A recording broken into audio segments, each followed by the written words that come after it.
I always thought birthdays were like funerals with cake. Turns out I was right. The candles flickered on Nastia's chocolate torte while she adjusted her dress for the third time tonight. Red silk, cut low enough to make a statement. She'd spent 2 hours getting ready for what she called just dinner with friends, but I knew better. Everything about tonight felt choreographed. "Max, you're being quiet again," she said, voice honey-sweet but eyes sharp as broken glass. "Tell everyone about your exciting day fixing old radios." Laughter rippled around our table at Romano's, the kind of upscale place where they dim the lights just enough to hide embarrassment, but not enough to miss the show. Vika, Nastia's best friend, held up her phone to capture the moment for her Instagram story. Liza from Nastia's office leaned forward, hungry for drama. "Actually," I said, setting down my wine glass, "I restored a 1960s Grundig today. Beautiful German engineering, built to last, unlike most things these days." The comment hung in the air like smoke. Nastia's smile tightened. "That's so practical of you, Max," Vika cooed, still filming. "Nastia was just telling us about her exciting new project at work, the one with all those late meetings. I'd heard about those meetings. Yoga classes that ran until midnight, grocery runs that took 3 hours. Nastia had always been creative with her schedule, but lately her creativity had reached artistic levels." "Speaking of exciting," Nastia said, checking her phone with that secret smile I'd grown to recognize, "guess who's back in town?" Before I could answer, the restaurant door opened and Artem Kovalenko walked in like he owned the place. 6'2" of faded glory, still handsome in that rough way that made women forget he'd never amounted to much after his boxing career ended. His eyes found our table immediately, too immediately, like he'd been invited. "Well, well," he said, approaching with that cocky swagger I remembered from college. "If it isn't the birthday girl." Nastia's face lit up like Christmas morning. She stood to hug him, and I watched her body language shift completely. Suddenly she was 22 again, giggling and touching his arm, playing with her hair. "Artem! I can't believe you're here!" She turned to the table. "Everyone, you remember Artem, my old friend." Old friend. Right. Vika immediately made room, pushing chairs around to seat him next to Nastia, across from me, perfect positioning for whatever performance they'd planned. "Max," Artem nodded, extending a hand. "Still fixing broken things, I hear." "Someone has to," I replied, shaking his hand firmly, "though some things aren't worth the effort."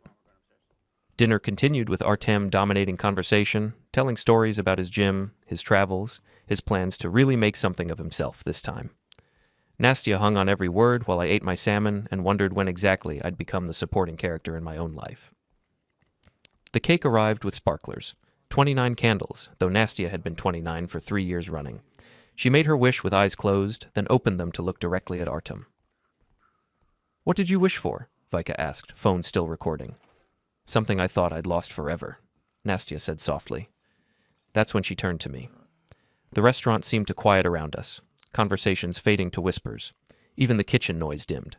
She leaned back in her chair, studying me like I was a problem she needed to solve. "Max," she said, voice calm and cruel, "I need to ask you something." Here it comes, I thought, the moment she'd been building toward all evening. "Artem and I have been talking about old times, about possibilities." She glanced around the table, making sure she had an audience. "He wants me back. Says he's ready now. Ready for something real." Vika gasped dramatically. Liza leaned forward, eyes wide. Other diners at nearby tables started paying attention. "So here's my question," Nastia continued, voice steady as a judge delivering a verdict. "Give me one reason to stay with you instead of going back to the man I actually loved."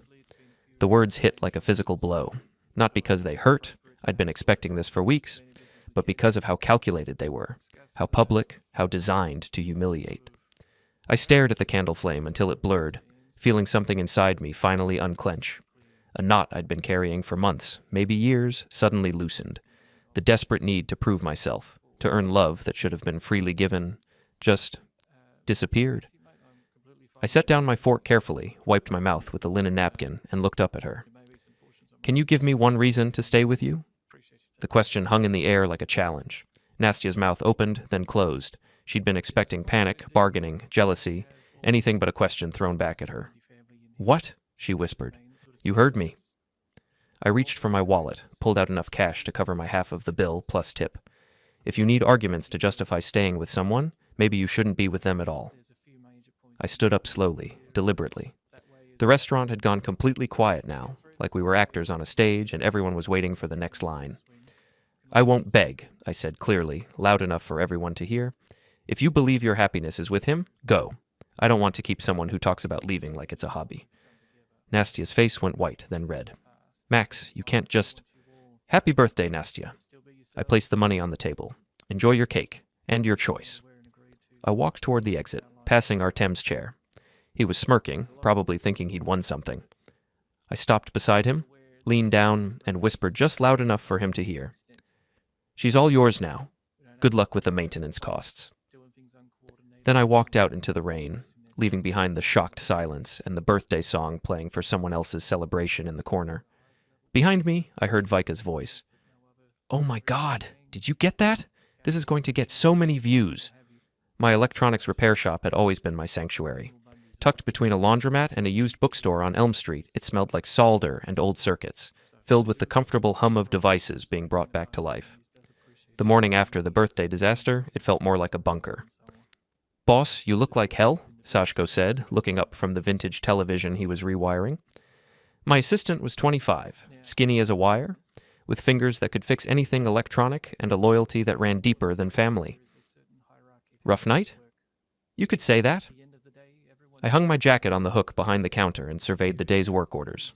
Mrs. Chen's radio, the Hartman's DVD player, a laptop that had met an unfortunate encounter with coffee. Simple problems with simple solutions, unlike my personal life. "Want to talk about it?"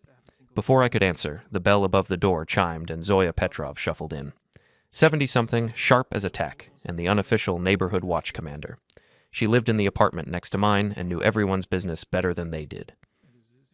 "Maxim," she said in her thick accent, setting a thermos on the counter, "I brought you tea and news." "Morning, Mrs. Petrov. What kind of news?" Her eyes twinkled with gossip. "The kind that explains why that wife of yours came home at 3 a.m, crying loud enough to wake the dead." Sashko's head popped up from behind the TV. "Wait, what happened?" I poured tea from Zoya's thermos, strong, black, with enough sugar to fuel a small car. "Nastia and I had a disagreement." "A disagreement?" Zoya snorted. "Boy, I heard the whole building talking this morning. Vika girl posted video on the internet. You walking out of fancy restaurant while your wife sits there with her mouth open like fish?" My phone had been buzzing all morning with notifications I'd been ignoring. Apparently my public humiliation had gone viral. "She's not my wife," I corrected quietly. "We never got married, just lived together for 3 years." "Smart man," Zoya nodded approvingly. "Makes the leaving easier. Speaking of which..." She leaned closer, lowering her voice. "I seen things. That Artem boy, he'd been coming around during your work hours, sneaking up the back stairs like teenager." My hands tightened around the teacup. "How long?" 2 weeks, maybe 3, always when you gone. Yesterday I see them through window, very friendly." Sashko whistled low. "Man, that's cold, even for her." The bell chimed again, and Lisa from Nastia's office walked in, looking nervous. She clutched her phone like a lifeline and kept glancing over her shoulder. "Max, I need to talk to you about Nastia." Zoya and Sashko exchanged glances. I nodded toward the back room. "Let's talk privately." We sat among the spare parts and half-fixed appliances while Liza fidgeted with her phone case. "I probably shouldn't be here," she started. "But after last night, God, everyone's talking about it. The video has like 50,000 views already." "What video exactly?" She showed me her phone. There it was. Me walking out of Romano's while Nastia sat frozen at the table, Artem looking confused, and Vika narrating like a sports commentator. The comments were brutal. "That's not why I'm here, though," Liza continued. "I need to tell you something about Nastia and Artem. They've been planning this for weeks." My blood went cold. "Planning what?" "The whole scene last night." She showed me the text messages. "They've been meeting, talking about how to transition from you to him. She wanted to make it public, humiliating. Said you'd been too comfortable and needed to be put in your place." She pulled up screenshots on her phone. Message after message between Nastia and Artem, planning my public execution like a military operation. Nastia: "I'll do it at dinner. Make sure everyone sees." Artem: "Perfect. Guy needs to learn he can't keep a woman like you." Nastia: "He's so pathetic. Always trying so hard. It's embarrassing." Artem: "Don't worry, baby. Real man's here now." I read through them all, feeling something cold and hard settling in my chest. Not heartbreak. I was past that. This was something else, something sharper. "Why are you showing me this?" I asked. Liza looked uncomfortable. "Because she's been talking at work about moving Artem into your apartment, using your money, your things. She thinks you'll just take it, like you always do." "Like I always do?" Her words, not mine. She says you're safe, that you never fight back, never cause problems, that she can do whatever she wants because you'll just accept it and try harder to please her. I stood up, pacing among the broken electronics. 3 years of trying to be the perfect boyfriend. 3 years of swallowing insults, ignoring red flags, making excuses for behavior that should have been inexcusable. "There's more," Liza said softly. "About your friends." "What friends?" "Jake, Tommy, the guys from your poker group. She's been working on them too. Telling them you're controlling, that you don't let her go out. She's got them thinking you're the bad guy in all this." That explained the radio silence from my buddies, the canceled poker nights, the unreturned calls. Nastya had been systematically isolating me, preparing the battlefield. "She's smart," I admitted. "I'll give her that." "Max," Liza hesitated. "I know we're not close, but you seem like a decent guy. You don't deserve this. Nobody does." After she left, I sat in the back room staring at the screenshots she'd forwarded to my phone. Sashko appeared in the doorway with fresh coffee and a concerned expression. "So," he said, settling into the spare chair, "we planning a murder or just a really elaborate revenge?" Despite everything, I laughed. Nothing that dramatic. But I'm done being the safe choice. "Good. What do you need?" I looked around at the shop, at the devices waiting to be fixed, at the tools of my trade. Everything here had a purpose, a function. When something broke, you either repaired it or you replaced it. You didn't keep broken things around just because you were used to them. "First," I said, "I need to secure my assets. Bank accounts, apartment lease, everything." "Smart. What else?" "Then we're going to give Nastya and Artem exactly what they want. A show everyone will remember." Sashko grinned. "Now you're talking. What kind of show?" I pulled up the screenshots again, reading through their smug messages about my weakness, my predictability, my failure as a man. The kind where the underdog bites back. The next few days passed in a blur of quiet preparation. While Nastya played house with Artem in what used to be our apartment, I methodically dismantled the life we'd built together. First, the finances. 3 years ago, when we decided to move in together, I'd been stupid enough to add her name to most of my accounts for emergencies. Now I understood what kind of emergency she'd been planning for. "You're sure about this?" asked Janet Morrison, my bank manager, as she processed the paperwork to remove Nastya from my accounts. "It's a big step." "I'm sure." I signed the forms transferring funds to new individual accounts. "How long before the changes take effect?" "Immediately for new transactions. The joint account will need both signatures to close completely, but I can freeze it pending resolution of your domestic situation." Domestic situation. Such a clean phrase for such a messy betrayal. Back at the shop, Sashko had been busy with his own research.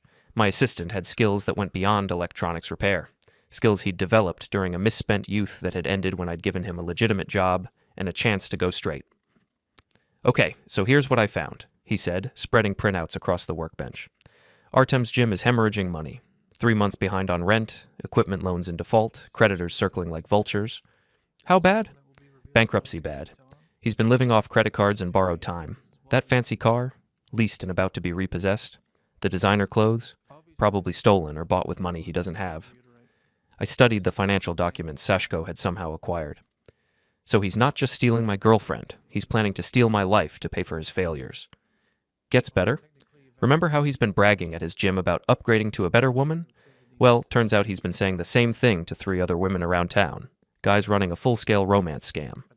The picture was becoming clearer. Artem wasn't just an ex-boyfriend trying to rekindle an old flame. He was a predator, targeting women with resources he could exploit. Nastya, with her good job and access to my money, was just his latest mark. "What about my so-called friends?" Sashko's expression darkened. "Jake and Tommy have been spreading stories around town, saying you're controlling and emotionally abusive, that Nastya finally found the courage to leave you." "Based on what Nastya told them." "Exactly. They're planning some kind of intervention, want to confront you about your behavior and make sure you leave her alone." I leaned back in my chair, processing the scope of the conspiracy against me. It was impressive, really. Nastya had spent weeks poisoning every relationship in my life, preparing the ground for my complete social destruction. When's this intervention supposed to happen? Tomorrow night, at Murphy's Bar. They want to do it publicly. Make sure everyone sees them standing up to the abuser? Murphy's Bar.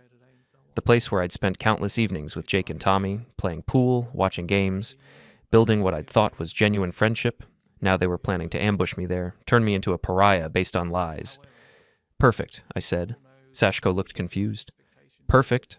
Boss, they're planning to destroy your reputation. No, they're planning to try. But they're going to do it in front of witnesses, based on provable lies, after I've had time to prepare. I smiled, feeling that cold hardness in my chest crystallize into something sharp and purposeful. They want a confrontation?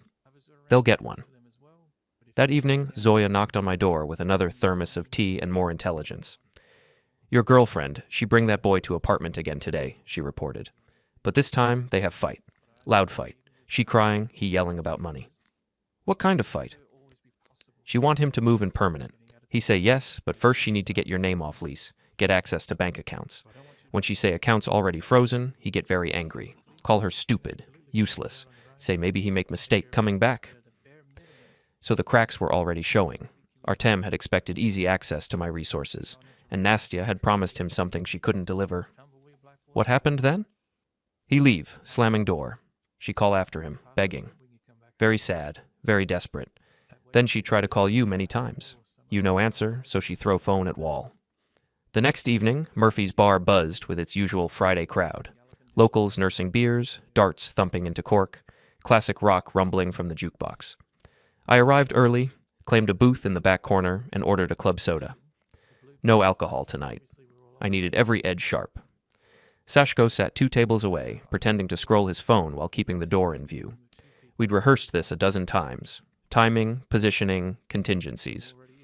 Nastya arrived first, right on cue at 7:45. She wore the red dress she saved for court appearances, powerful, noticeable. Heads turned as she scanned the room, spotted me, and marched over with practiced outrage. Max! She hissed, loud enough for nearby tables to hear. We are talking, now. I stayed seated, calm. You wanted public? Here we are. She slid into the booth opposite me, eyes blazing. You ignore my calls, freeze my cards, lock me out of the house. This is humiliation. You humiliated yourself, I said evenly. I'm just refusing to subsidize it anymore. Before she could reply, the door swung open again. Jake and Tommy, her cousins, strode in, broad shoulders filling the doorway. They'd clearly come for the intervention she'd scripted. Intimidate the stubborn husband, drag him home, restore order. They flanked the booth. Max, buddy, Jake started, voice oily. Family meeting. Let's take this outside. I didn't move. We're fine right here. Tommy leaned in, knuckles on the table. Don't make this difficult. That was Sashko's signal. He stood, phone already recording discreetly, and moved closer. Then Artem arrived. Nastya's future. The divorced dentist with the leased BMW and the hero complex. He wore a crisp blazer, hair perfectly gelled, and made a beeline for us like a knight spotting his damsel. Nastya, he said, hand on her shoulder. You okay? She leaned into him theatrically. He's being impossible. Artem turned to me, chest puffed. Look, man, nobody wants trouble. Just sign the papers, give her what she's entitled to, and we all walk away clean. I smiled. Funny you mention entitlement. I reached into my jacket and pulled out a thin folder, placed it on the table. What's that? Nastya asked, suddenly wary. Proof of entitlement, I said. Bank statements, wire transfers, receipts, all showing where the money for your girls' trips, your new wardrobe, and Artem's lease payments really came from. Artem's face tightened. What are you talking about? I opened the folder, slid out the top sheet. March through October. Every time Nastya told me she was visiting her mother in Chicago, she was actually in Miami, Naples, and once Cancun, with you. Flights, hotels, dinners, all charged to the business account, the same account that funds this shop. Nastya went pale. That's joint money. No, I corrected. That's embezzlement. The business is solely in my name. You had signing privileges as my wife. Privileges I revoked yesterday. Jake and Tommy exchanged uneasy glances. Their role as muscle suddenly felt complicated. I continued. There's more. Text messages. Hundreds. Discussing how you'd force a quick divorce, claim half the business under marital assets, then sell your share to Artem's investor group for a 7-figure payout. Artem scoffed, but sweat beaded at his temple. Ridiculous. I turned to him. Page 7. Your email to your partner. Once she's free, we flip the shop for commercial development. Location is gold. Sent from your office IP, by the way. The bar had gone quieter. Phones were out. People recording. Nastya tried to stand. This is insane. You're paranoid. Sit down, I said quietly. She sat. I pulled out the final document. A cease and desist letter from my attorney, already filed with the county clerk, plus a criminal complaint for theft over $100,000 forwarded to the district attorney. Tomorrow morning, I said, the bank freezes every joint account pending forensic audit. Your cards are already dead. Artem's lease payment bounced this afternoon. Dealership called him at work. Artem's bravado cracked. You can't prove intent? I don't have to. The DA does, and they love clear paper trails. Jake stepped back. Nastya, you said this was just a separation. You didn't say anything about stealing. Tommy muttered. We're out. This is fraud. They left without another word, abandoning her in the booth. Artem tried next. We can negotiate. I have resources.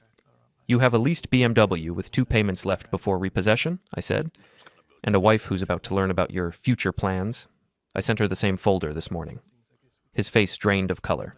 He looked at Nastya like she was radioactive, then bolted for the door. Nastya sat frozen, mascara beginning to run. I leaned forward.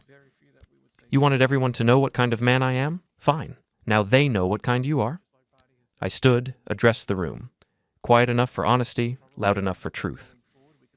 For 5 years, I built this business from nothing. My wife helped, until she decided helping herself was easier. Tonight, she brought muscle, a new boyfriend, and a plan to take everything. Instead, she lost everything. I looked down at her. You have until tomorrow to move your things out of the house. After that, the locks change. Anything left goes to charity. She tried one last plea. Max, we can fix this. I'll leave him. No, I said gently. You don't get to rewrite the ending now that the credits are rolling. I walked out.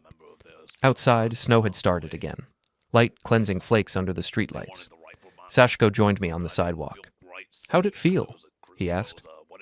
Like finishing a long, dirty job, I said, and finally washing my hands. We watched through the window as Nastya sat alone in the booth, head in hands, while patrons gave her a wide berth. Word was already spreading, texts flying, group chats exploding. By morning, her social circle would shrink to the size of her lies. Artem would ghost her. Her cousins would pretend they barely knew her. The life she'd curated, brunches, vacations, the perfect Instagram marriage, would collapse under its own weight. I drove home to the house that was now truly mine. The shop would thrive without the slow bleed of embezzled funds. My credit was clean, my reputation intact, my future unencumbered. Some would call it revenge. I called it restoration.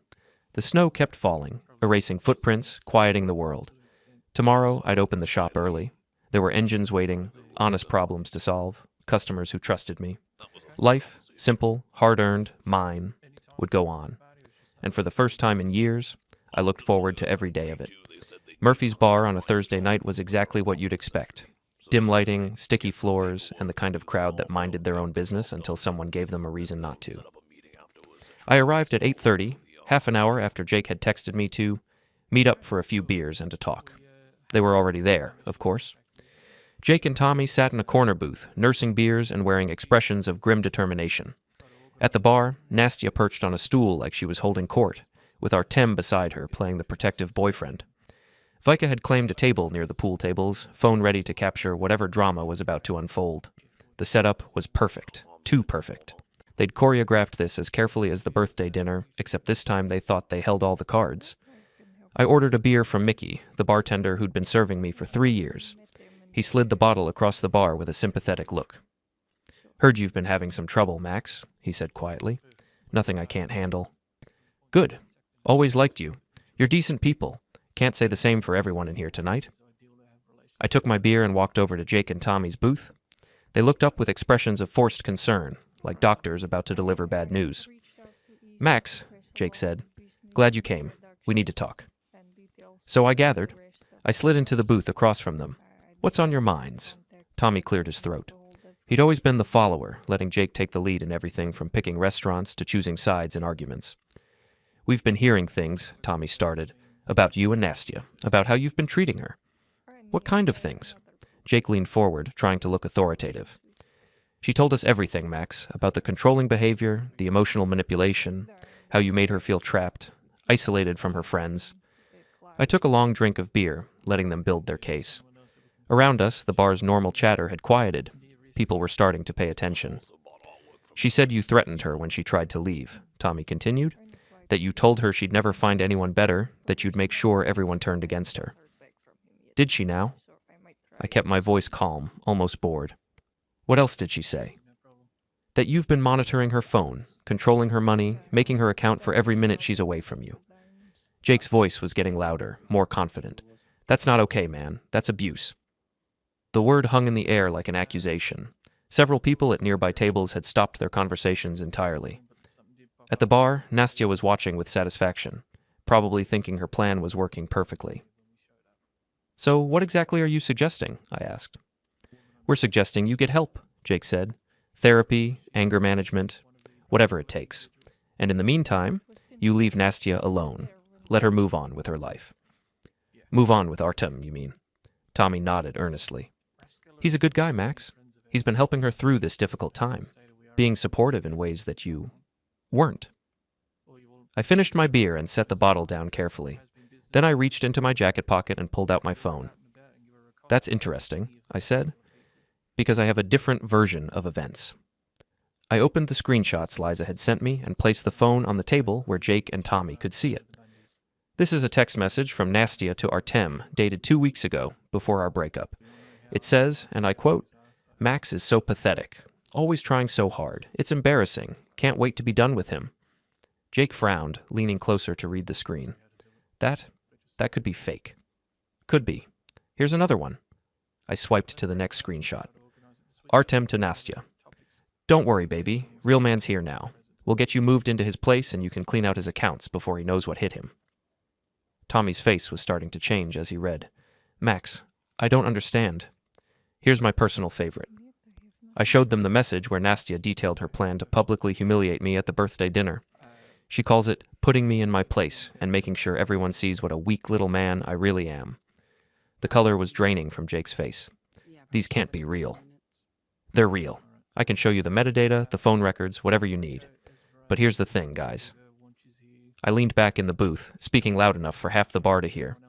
You didn't ask to see any evidence before you decided I was an abuser. You just took her word for it and planned this little ambush. We were trying to help, Tommy started. You were trying to be heroes. White knights riding to rescue the damsel in distress. Except the damsel was playing you just like she played me. I stood up, pocketing my phone. The entire bar was listening now, including Nastya and Artem at the bar. Her face had gone pale as she realized what was happening. For 3 years I tried to be the perfect boyfriend, I said, my voice carrying across the room. I ignored the insults, the put-downs, the constant comparisons to her ex. I made excuses when she came home late, when she forgot our plans, when she treated me like a servant instead of a partner. Nastya slid off her bar stool. Max, stop. You're embarrassing yourself. Am I? Because from where I'm standing, you're the one who should be embarrassed. You spent weeks planning to publicly humiliate me, poison my friendships, and steal my money. Also, you could run off with a broke ex-boxer who's been running the same scam on 3 other women. Artem stood up, trying to look threatening. Watch your mouth. Or what? You'll hit me? In front of all these witnesses? While you're trying to convince everyone you're the good guy? I turned back to Jake and Tommy, who were staring at the phone screenshots like they contained nuclear launch codes. You want to know what real emotional abuse looks like? It's spending 3 years being told you're not good enough, not exciting enough, not man enough. It's having your girlfriend mock you in front of friends and then gaslight you when you complain.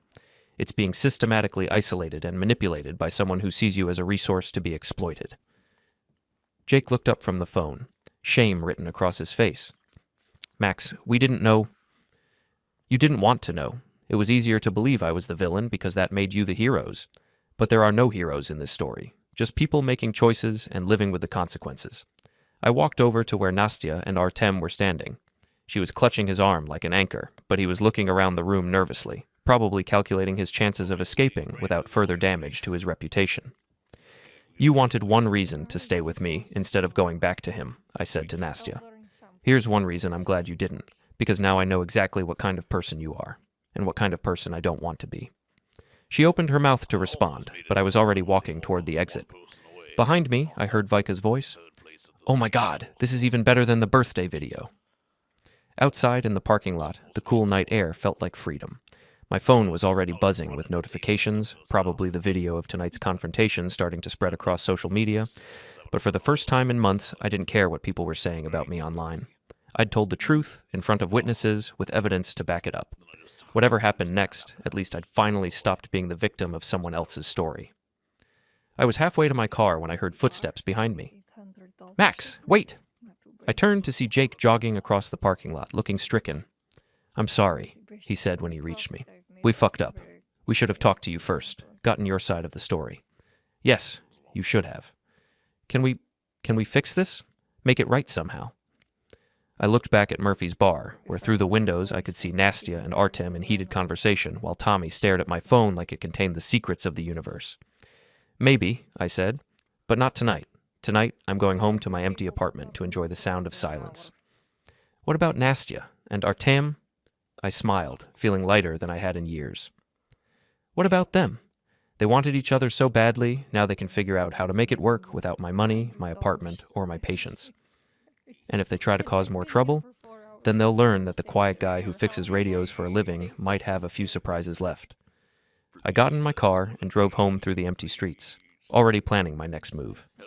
The confrontation at Murphy's bar had been satisfying, but it was just the opening act. The real show was yet to come. 3 days after the Murphy's bar confrontation, Nastya was getting desperate. The joint bank account was frozen, the apartment lease was in my name only, and Artem was making increasingly expensive demands, while contributing nothing but criticism and complaints. I knew all this because Zoya had become my personal intelligence network, reporting every fight, every slammed door, every tearful phone call that echoed through our building's thin walls. "She tried to call landlord today," Zoya informed me over morning tea in my shop. "Want to add boyfriend's name to lease. Landlords say he need your permission first. She get very angry, throw more things." "What kind of things?" "Dishes mostly. Also your coffee mug collection. Very sad. I like those mugs." I had liked them too, but they were just objects. Replaceable, unlike the 3 years I'd wasted trying to make someone happy who was determined to be miserable. "Artem boy getting angry too," Zoya continued. "Yesterday he yell at her about money. Say she promise him easy life, but all she bring is drama and empty bank account. She cry, he slam door, come back 2 hours later smelling like cheap perfume." So the cracks in their perfect reunion were spreading. Good. My phone buzzed with a text from an unknown number. "We need to talk. Meet me at the construction site on 5th Street. Come alone. N." Sashko looked over my shoulder at the message. That's not ominous at all. She's running out of options. Desperate people do desperate things. You're not actually going, are you? I considered it. The construction site was an abandoned office building project that had run out of funding 2 years ago. Dark, isolated, perfect for the kind of dramatic confrontation Nastya seemed to love. "Yeah, I'm going, but not alone." An hour later, I stood in the shadow of the half-finished building while Sashko waited in his car across the street with instructions to call the police if I didn't emerge within 30 minutes. The autumn wind cut through the empty concrete frame, carrying the smell of rust and rain. Nastya appeared from behind a stack of construction materials, looking smaller than I remembered. 3 days of fighting with Artem had left her hollow-eyed and desperate. She'd dressed for effect. Designer coat, perfect makeup, the red dress from her birthday dinner. But the performance felt tired now, like an actress going through motions she no longer believed in. "You came," she said. "You asked me to." "I wasn't sure you would, after everything that's happened." I stayed where I was, keeping distance between us. "What do you want, Nastya?" "I want to explain, to apologize. I've made terrible mistakes, Max. I see that now." "Do you?" She stepped closer, and I could see tears gathering in her eyes. Real tears, not the calculated ones she'd used so often during our relationship. "Artem isn't who I thought he was. He's using me, just like you said he would." "I never said that." "You implied it. And you were right. He doesn't love me. He just saw an opportunity, a way to solve his financial problems. When he realized I couldn't give him access to your money, he started looking for other options." The wind picked up, rustling through the empty building frame. Somewhere in the distance, a car door slammed. "I'm sorry that happened to you," I said, and meant it. "But it doesn't change anything between us." "It could. We could start over. I know I hurt you, but I've learned from this. I understand now what I had. what I threw away. She was closer now, close enough that I could smell her perfume, the same scent that had once made my heart race, that had filled our apartment for 3 years, that I'd been slowly forgetting. I love you, Max. I know I didn't show it properly, but I do. I always have. No, I said quietly. You loved having me. You loved feeling superior to me, smarter than me, more attractive than me. You loved having someone who would absorb your anger and your contempt and keep trying to earn your approval, but you never loved me. That's not true. It is true, and deep down, you know it. Just like you know that what you're feeling right now isn't love, it's panic. You're realizing that you traded something stable for something exciting, and the exciting thing turned out to be a lie. She was crying openly now, mascara streaking down her cheeks. Please, Max, I'll do anything. I'll change. I'll be better. You can't change into someone who respects me, Nastya. Respect isn't something you can fake or learn or practice. It's either there or it isn't, and it was never there. Behind her, I saw movement in the shadows. Artem stepped out from behind a concrete pillar, and I realized this had been another setup, another performance designed to manipulate me. Touching reunion, Artem said, walking toward us with that familiar swagger.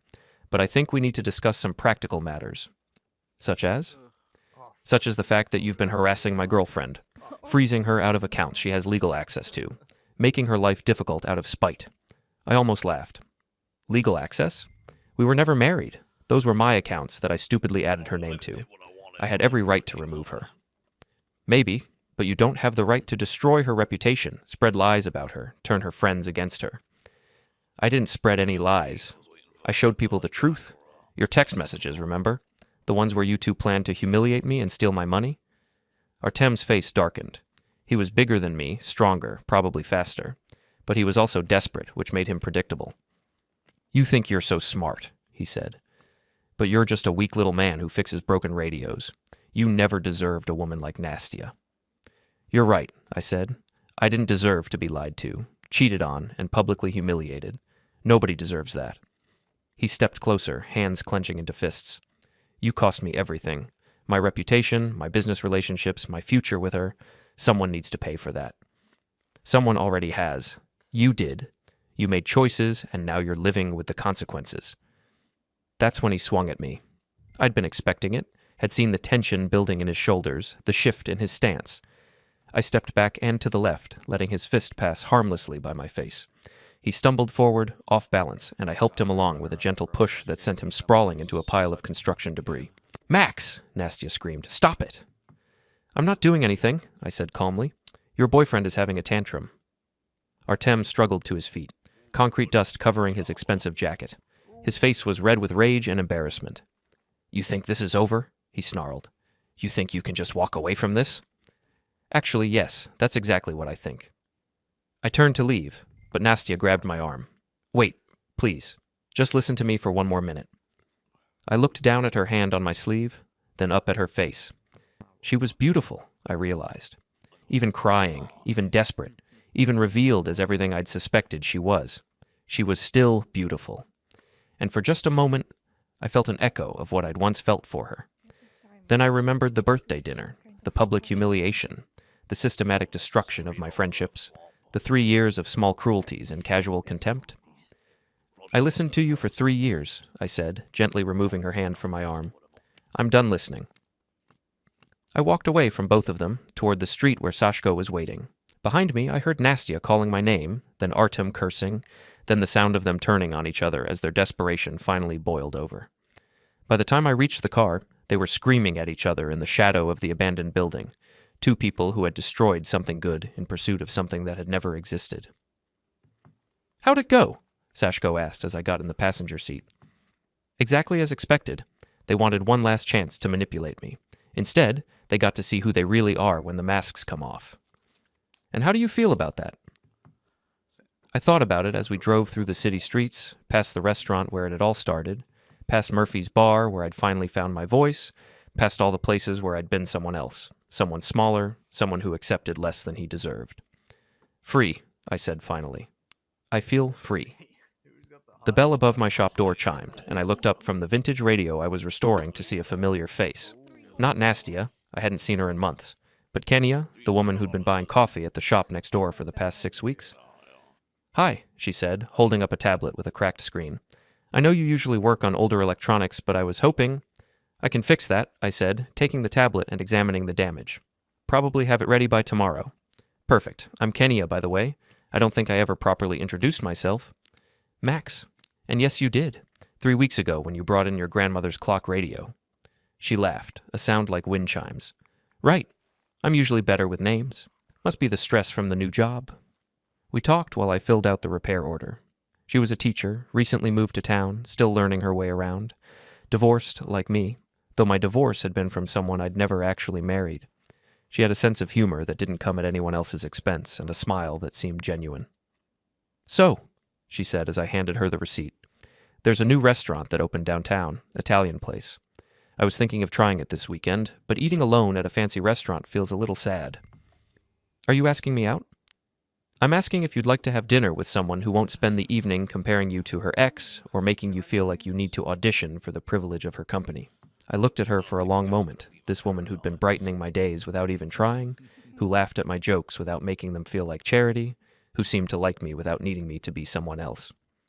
I'd like that very much, I said. After she left, I went back to work on the radio, humming along to the music that drifted from the coffee shop next door. Sashko emerged from the back room with a completed repair and a satisfied expression.